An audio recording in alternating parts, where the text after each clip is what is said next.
Hello, hello. My name is Kier. And I'm Liam. And this is Recovering Anarchist. Today, we're going to tell you what to do. Wait, is that the plan? I thought we were going to discuss your essay, How to Quit Telling People What to Do.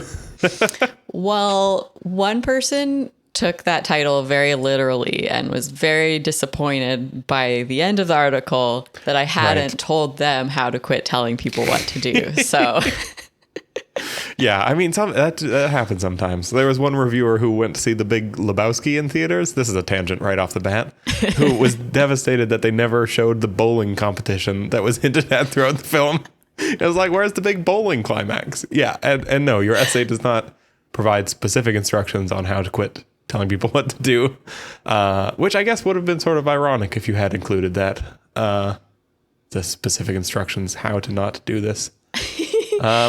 It's true. And I don't know how you teach someone to pick up on irony. Maybe there is a way to do that, but it's tough, Yeah. And I'm a very gullible person. So it'll take me a day to realize something is ironic. And it'll be like that refrigerator moment where I'm like, oh, wait a minute. So yeah, totally. All right. So yeah, the essay, how I read it is sort of, it's almost a behind the scenes look at a writer who's trying to do good work and trying to find an audience, and sort of the weird pressures that the finding an audience part puts on you, particularly on social media, and how that sort of doesn't line up very well with what you're trying to do as an author. And sort of the main one being, the subtitle is Social Media's Authority Problem. Basically that you found while you were trying to find an audience on Instagram, the sort of post that did best far and away was the kind of post where you were telling people what to do. Mm-hmm. Yeah, exactly. It feels like Instagram is this how-to machine or something. Mm-hmm. I think there are just so many constraints. You can't write anything long form on there. I think even if you did write the longest caption in the world, no one would read it. So it kind of, it wants these pithy, pow type of statements, which already necessitates really simplifying whatever it is that you want to talk about.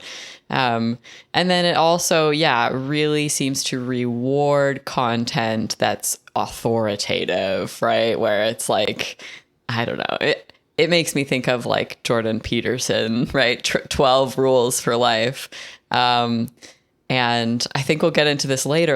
Is it the algorithm, or do people just really like this content more than anything else? But either way, I think, being on social media, you can feel pressured to sort of step into a role of the expert or the guru, even if that wasn't your original intent. Yeah, totally. It's funny. I've been doing some renovations recently, and occasionally I'll have to look up something on YouTube, and it's someone doing the sort of renovation I'm looking to do, and they're presenting it as a demonstration, here's how you do this. And then as you watch the video, it becomes clear that you're watching the first time the person has ever tried to do this. They make all these, they're like, okay, we're going to do this, that, and this. And then the first step goes wrong, and they rejigger, and then that goes wrong. And it's, but that's people reacting to sort of that same incentive of the algorithm doesn't want a video where someone's waffling and unsure and, including a million caveats. There's sort of this, the kind of content that does best is the authority, almost, I don't know, handing down the exact proper instructions for whatever it is. And I feel like that incentive, it does make more sense with renovations, because there is a right way, and an actual authority is very helpful in that situation. But I feel like your interests in particular, maybe your algorithm, thanks to that, you're very interested in matters of culture and matters of politics, neither of which I think lend themselves to a very simple bulleted list of true facts. It's often a lot stickier than that. Yeah, I think that's a problem that we really run into, especially when it comes to misinformation and disinformation, right? Like when you're taking a complicated political issue and you're trying to sum it up in 10 words because that's what will fit in a graphically pleasing way in as an Instagram square. It's really easy for you to produce misinformation without even intending to. And yeah, like you said, like I don't know that that type of incentive is good when it comes to, these sticky, muddy, like ethically complex issues around politics. And it really, I think, pushes people to take stances like for or against something. Social media is good, social media is bad, which I think like that is almost always like the most boring question that you can ask about whatever the issue is, right? Like, are we for this or against this? There's really only so much that you can do when you're kind of having to dumb things down to that degree. Yeah, no, totally. Well, and it's yeah, so then you're sort of confronted with this choice you have to make. Either, take the kind of content that you're wanting to create and like contort it to be successful, right? Make the changes, right? Drop the nuance, whatever it might be, boil it down into a catchy phrase. Or I guess the alternative is more what you've done, which is just to quit Instagram, deciding to eschew that whole avenue of potential business growth, I guess. Yeah. So as someone trying to build an audience, what made you feel okay abandoning that like potential source of new readers? Yeah. Well, yeah, I'm glad you asked that because I don't want to act like it's like morally superior that I left, and other people haven't left. But yeah, no, Substack has really kind of gotten its own momentum. And, I've had a Substack since 2021. And for a long time, like there was no discoverability. Like you had to have some other, a source of traffic to like for anyone to discover your newsletter. And that has become less and less of a problem over the last like 6 months to a year. So yeah, I definitely felt like I could afford to kind of give that up. And I also just felt like, the time I spent, in Canva, like aligning things and, managing comment sections, would just be much better spent writing essays, putting like proper time into it and rather than trying to produce, like 3 Instagram posts a week and then stories 5 times a week and like go for quality over quantity, slow down, have enough time to like read books instead of like skimming articles, and hope that people like notice and value that enough to forgive me for not constantly, I don't know, commenting and messaging with everyone all the time. Yeah, no, it almost reminds me of something I've heard is happening with like people trying to break into the music scene, where there's this tremendous pressure to have like a TikTok hook somewhere in your song, right? Like a line in there that can become a meme and go viral. And it's like that, trying to have that one line that's good for a TikTok video is a very different like aim than having a full album that is good. Right. But yeah, so I mean, the title of the article is How to Quit Telling People What to Do. I guess I'm curious, like other writers out there who are kind of going down this, the comfortable path of letting Instagram influence their behavior and growing their audiences by sort of becoming gurus or becoming thought leaders or whatever you want to call it. I guess you're not telling them not to do that, but would you nudge them towards not doing that? Or would you rather they didn't, I guess? Yeah, no, that's a good question. Like, and I do think like having been an anarchist, even if I'm not anymore, like I have almost this like allergic reaction to, yeah, being authoritative about things. But on the other hand, like I feel like that's a bit of a cop out, and it's almost libertarian to just be like, well, everyone can do whatever they want at any time, and like, who am I? Okay, to make it like a bit more pointed, I guess. Yeah. Like if there are, like, particularly in the essay, you talk about sort of the therapy, the unqualified therapy advice, right? Like people telling others, how to find fulfillment or happiness, and not basing that advice on sort of anything empirical, but basing it on what will spread the furthest on Instagram, which is a very different sort of North Star compared to, actually trying to help people, right? That sort of content, I think you'd agree, can cause harm in people's lives. So I know you don't like telling people what to do, but what do you say to people going down that path, right? The path of, oh, it does great numbers for me when I tell people the solution to their mental health problems. Yeah. What do those people do? Yeah. No, I really don't like that. I'll take a stand and say I don't like it. And it's not because I think like only people with master's degrees should be able to talk about mental health, right? Like that would be ironic because I don't have any degree of any kind. So I guess I should talk about nothing if that's how I felt about it.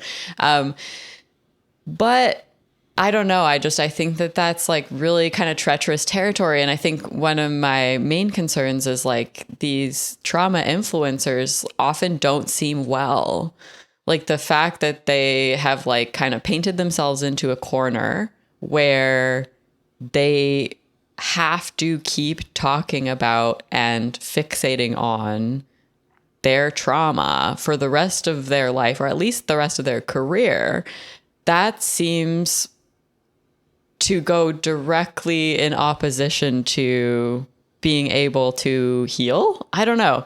And I know that like some people have been through truly horrific stuff, but I also know people who've been through truly horrific stuff who don't talk and think and write about it every single day, and who actually like have meaningful and fulfilling lives, where their background, is part of their story, but it's not this like lifelong fixation. And so I think that's my main concern. And this concern, I think, is for me coming from, I was really into Instagram wellness world for a while, and I was like, it made me less well. I feel that very strongly. And I think there were a couple components. One of them was like the rumination, like anyone who is a bit neurotic, a bit of a worrier, right? Like you can just like almost give yourself OCD, like trying to kind of go over, all of your social interactions and, oh, what could I have done differently in that situation? And how can I prevent it in the future? And just like analyzing to death, like literally everything that you do. So that's something. And I think that that's something that I see inadvertently encouraged by trauma influencers. And the other piece is perfectionism, like as if your personality is just a set of flaws that you have to like one by one sort of free yourself from, right? And like, what are you left over with at the end of that, right? Like, I don't know. I feel like I felt so broken when I was into Instagram wellness because I still had conflict, because sometimes I still hurt people and people hurt me. And I felt like there was something wrong with me because that was happening, which is ridiculous, right? Because like there's no way to have a life that doesn't involve those things. Those things are like so profoundly human. But I don't know. It almost felt like, I ended up pathologizing myself, pathologizing my relationships, right? I could label people. I could label them as narcissists or having an attachment disorder or whatever it is, right? Like there's a lot of like diagnosing that kind of gets encouraged as well. And so I don't know, people that are like making a living from all of that, like I don't know. I think that it's really ethically fraught. And I don't like have an easy answer, but I do think that there's a difference between writing on a topic and encouraging a relationship with an audience that really puts you in a role of kind of having this wisdom for people. There's a bit of a worship component there. And that's what concerns me, is like when you're going from like imparting information to sort of being the keeper of what people need. Totally. Yeah, and that sort of leads into the next bit I wanted to talk to you about, was sort of this other related, or almost, it feels almost contradictory, that the other sort of pressure you were feeling when you were trying to build your Instagram audience was the pressure to be authentic, to sort of, let people in and let them feel like, you're a friend of theirs and you know what they're going through, and you're there to help. And some of that's through like direct messages, and other parts of it is through just how you are presenting yourself through the app, sort of not, I don't know, like a temptation almost to stage things in a way that make it seem like you're presenting the real you through through Instagram, while never losing that other pressure to be an authority. So you sort of, it's a not, I guess, I don't know, not necessarily contradictory, but an awkward balance, sort of, particularly if you're not genuinely like a leading authority on a topic, that you have this pressure to be like, this is the real me, and here are the answers to your problems. Right. No, I think there is a tension there. And I think some people, like, I think a lot of trauma influencers, they try and resolve that by kind of becoming the anti-expert, where they're like, I'm just like your big sister. I'm just your friend. I'm just giving you advice, like take it or leave it. Like, what do I know? I'm just, Right. Almost authenticity as like an alternative credential to grant yourself authority. It's like, why would I listen to this person? Oh, because, they're so real, and they've really been through it, and they really can tell me how to solve these problems. Yeah. Sort of like, instead of, I don't have a master's degree and you should trust me more because I don't have a master's degree, I learned this myself the hard way. Yeah. What I think, like, that's such an interesting tension. Like, I think in North America in general, right? You've got people that like really believe in expertise and can be very like gatekeepy about it. And then you've got other people who, like want the opposite of expertise. Which becomes kind of its own like authority in a strange way. But yeah, authenticity, like I think authenticity fascinates me because like everyone is always appealing to it, right? Like people are like, the reason you should support me is because like I am doing what my heart desires, and I want nothing more than to like be here with you doing these renovations and teaching you how whatever, like but then also authenticity always comes up when there's criticism of, someone on social media, where it's like they're not who they say they are, or, they're not representing themselves truly, or they're putting on an act. And it's like, I think the reason I'm so fixated on it is because it's like, I don't know that it's possible. Like, I don't know if it's possible to like film yourself and for that to be authentic. Like, I'm not trying to be like super black pilled and be like, we're in the Matrix or whatever. Like I don't, it's not supposed to be like a cynical thing that maybe authenticity is impossible online, but it's more just like a recognition that like we're like thinking about how we come across. We're thinking about like, we're trying to anticipate the type of criticism that we might get and preempt it. You know, I'm thinking about like, oh, what's in this room with me? Like, is there a bunch of junk back there? Will I get judged for that? Oh, maybe these Post-it notes, which, to be fair, they really were for sorting out my memoir, but did they make me look smart and writerly that they're back there? Should I put books up on the shelf? There is like a giant pile of garbage pretty much right there. And that's why the camera's pointing this way. And also cards on the table. We like spoke about this conversation extensively before it started. Like it has the vibe of like, oh yeah, we just called each other and this is how cool our conversations are. We actually did plan a lot. Like this is yeah, there's more going on behind the scenes than we, put forward.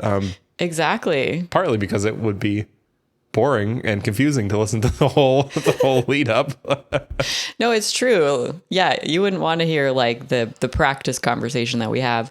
But we're also like, we do to an extent try and make this sound like somewhat spontaneous, somewhat live, like we're responding to each other in real time, and it's not totally fake. Like this is not like fully scripted where I'm reading every single word off of a page, but it's also not, just like this totally like, hey Liam, what's up? Like, and all of that, like it's all part of like movie magic or internet magic, and that generally doesn't get discussed. And I think that's kind of why I wanted to lay it all out in this essay is, I don't know, kind of like pull back the curtain a little bit and like demystify, maybe even like disenchant what it is that I'm trying to do and people like me as well. Yeah. Okay. So I have one other question about authenticity, which is, I'm just curious how you personally react or basically like, do you care about authenticity from the people whose content you consume? That's a great question. I mean, I think my first reaction is like, I can't tell. Like, I don't know if the people that I read are being authentic or not. I think there's an earnestness that matters to me. Like, I think I need to believe that they believe what they're saying, right? And I hope that I can gauge like their intent, right? Like if I start reading someone and I'm like, oh, they're just really trying to funnel me into this course that they've created, that's gonna turn me off of their work.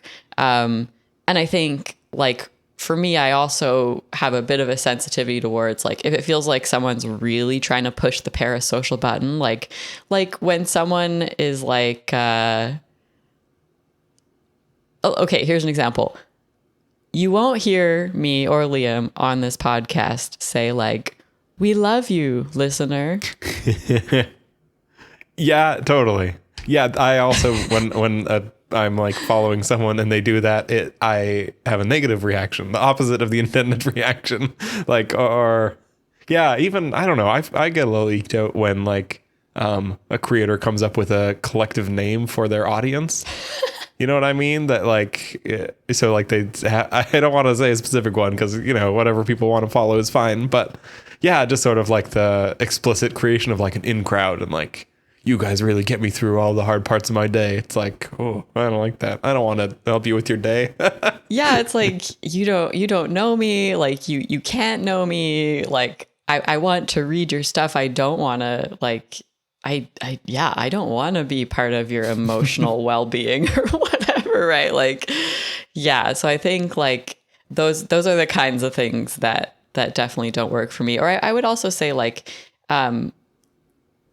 guilt tripping in order to garner support, which like, it's tough because I just like, I feel bad even saying it, but it's like, I want you to tell me like, like why I should support you, not like how terrible your life is and that I'm basically screwing you over if I don't support you. Like, Right, totally. Yeah, you're discriminating if you don't support me because X, Y, and Z kind of thing. Yeah. yeah, there is like a local venue right now that's like, you know, if these events don't sell out, then this city is anti-black. And it's like, Oh no. that's a really hot take. And it's annoying because it's like, that makes me not want to go to that venue. Not because I hate black people, but because I hate being manipulated into buying a ticket for a party. Like, You what? do wonder like what the vibe is at that party if it does sell out. Like if everyone's just there like, yeah, I'm here because I don't want to be racist. That's a weird reason to go to a party. I have gone to parties like that. And yes, it feels like shit. So no, I don't go anymore, right? Like it's not a party at that point. No, an obligation. Okay. There's one more or two more things to talk about. And one is sort of like an undercurrent for this whole conversation that we haven't touched on yet. We keep talking about the algorithm or like the pressures that come using Instagram. And just briefly, I'm curious about sort of how much of it do you think is like the social media putting its, foot on the scale and incentivizing these things versus just people actually preferring this kind of content, people wanting to have their Instagram filled with authority and authenticity. How do you have any sense on like how it breaks down between those two? Oh man. I I can't speak with authority on the matter, but no, I think I have a friend who used to work for Facebook who said like people really like overestimate sort of the power and control that these various algorithms have. And I think, there is this narrative that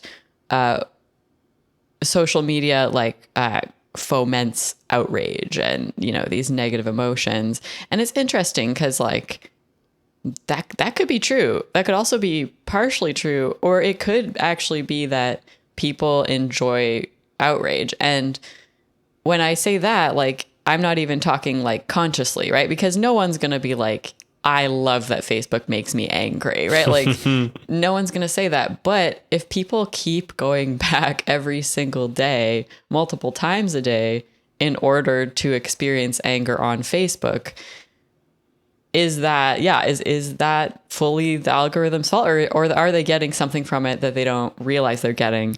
And I'm saying that as someone who like one day it was like, oh, I'm addicted to outrage. Like I feel really good when I like get online and just like shred someone into bits, And so, yeah, I think the thing about algorithm feeds is like, it means that we each have a different feed. So one person can be like, oh, I'm seeing this type of content. I'm seeing, videos of Black people fighting on Twitter. How crazy is that? And someone else says, I'm not seeing that at all. And then the first person has to think, oh, dang, like, am I asking for this? So it's very confusing and it's fragmenting. We don't have the same content to even discuss. But I think like I'm very hesitant to put it all on the algorithm and to say like, oh yeah, like none of this stuff would have been popular. No one would have looked at any of this popular stuff except for like the intervention of the algorithm. Like I think like we like trash TV, right? Like we know that humans, we love all sorts of things that are bad for us. We love smoking, we like getting drunk and all of it. So, why would we want only like high quality fact checked like journalism or whatever, Yeah, sort of you're trying to, find your niche of like deeply thought through and well considered essay writing, but that's not going to slot into people's Instagram time very well. That it's just a different need that's being sort of fulfilled. It almost reminds me of, I remember way back wanting to become a novelist and hearing the advice of like, the average American spends 4 hours watching TV a day. If you just spend that on your novel instead, how quick would you have your novel written? And like, you can do the math and you're like, whoa, yeah, I totally could. But the thing is, it's a different kind of energy needed to watch TV versus write a novel. Absolutely. And it's the same with the Instagram stuff. It's like, people who are on Instagram couldn't just swap over to long essays and like have all the same needs met. It's sort of a different, people spend different parts of their day doing different stuff. And hopefully enough people are, interested in deeply well thought out essays, once every month or so. And then all the other days they can go on Instagram and get their fill of that sort of content. Absolutely. Yeah. As someone who loves like domestic thriller novels and is also trying to read Plato, like it is totally a different level of effort. And, sometimes I gotta reach for the delicious junk food. Big time. Yeah, totally. I think we all do. Well, yeah, okay. And then there's one more thing we wanted to talk about today. In your essay, just briefly, you mentioned that you used to have a career as an astrologer and that you gave it up suddenly when you realized that you sort of didn't believe it. You didn't believe that the cosmos was affecting personalities or world events. And so you stopped being a professional astrologer. And that's all you said in the essay. And which I think you love doing that. You love to just like leave a little open loop and be like, oh yeah, and then here's this other crazy part of my life. But so we're going to spend some time talking about that, giving some more details on that part of it. Yeah, totally. That's funny. I actually think I really don't have a gauge for what's interesting to a degree. But yeah, you're not the only one with this question. There was a reader, Sarah Moselle, who also asked about this in the comment section. Yeah, so this is actually going to be the end of the free show. But for those of you who have a paid subscription, we're going to discuss that time that I was a witch. You can sign up at recoveringanarchist.ca. And remember, if you can't afford a paid subscription, you can always request one by emailing recoveringanarchist@gmail.com. And Sarah, since it was your comment that inspired this segment, shoot me an email and I'll hook you up with a gift subscription. All right, dear freebies, we will see you again next month.